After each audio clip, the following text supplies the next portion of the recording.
கனிம வளத்துறையினரால் நியமிக்கப்பட்ட மறைமுக நபரால் கொடுக்கப்படும் போலி நடைச்சீட்டின் மூலம் அரசுக்கு கோடிக்கணக்கில் வருவாய் இழப்பு ஏற்பட்டுள்ளதாக குற்றம் சாட்டப்பட்டுள்ளது. தமிழகத்தின் காஞ்சிபுரம் மற்றும் திருவள்ளூர் மாவட்டங்களில் உள்ள ஏரிகளில் 2007ஆம் ஆண்டுக்கு முன் மண் குவாரிகளில் ஒரு லோடு சவுடு மண் 250 ரூபாய்க்கு மாவட்ட கலெக்டரின் நேரடி மேற்பார்வையில் விற்கப்பட்டு வந்தது. தற்போது கனிம வளத்துறையினரால் மறைமுகமாக நியமிக்கப்பட்ட சிலரின் அடாவடித்தனத்தால் ஒரு லோடு சவுடு மண் 1200 ரூபாய்க்கு விற்கப்படுவதாக டிப்பர் லாரி மற்றும் மணல் அள்ளும் இயந்திர உரிமையாளர்கள் நலச்சங்கத்தினர் குற்றம் சாட்டியுள்ளனர்.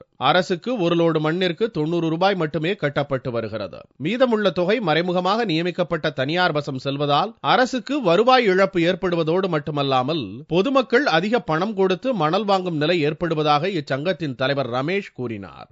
ஒரு தனிநபர் அந்த துறை மந்திரியால தனிநபர் நியமிக்கப்பட்டு அவர் இன்னைக்கு 1200 ரூபாய் விற்கக்கூடிய அளவில் நடத்திட்டு இருக்காங்க.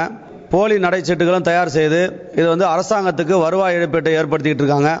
தனிநபர் முறையை ஒழிச்சு பொதுமக்களுக்கு பயனடைகிற அளவில் இதை நேர்முகமா அனைவரும் மண் அனுமதியை பெற்று பொதுமக்களுக்கு வழங்கக்கூடிய ஏற்பாட்டினை இந்த முதலமைச்சர் அவர்கள் தலையிட்டு உடனடியாக இதை நிவர்த்தி செஞ்சு கொடுக்கணும். கனிம வளத்துறையின் துணையோடு போலி குவாரி நடைச்சீட்டு தயார் செய்து ஒரு மணல் குவாரியில் ஒரு நாளைக்கு 1000 லாரி லோடுகளுக்கு பதிலாக 40,000 லோடு மண் விற்பனை செய்யப்படுவதாகவும் இதனால் அரசிற்கு மாதம் ஒன்றிற்கு 27 கோடி ரூபாய் அளவிற்கு வருவாய் இழப்பு ஏற்படுவதாகவும் ரமேஷ் கூறினார். ஒரு மாவட்டத்தில் 2 இடத்துல தான் அந்த குவாரியை ஓபன் பண்றாங்க.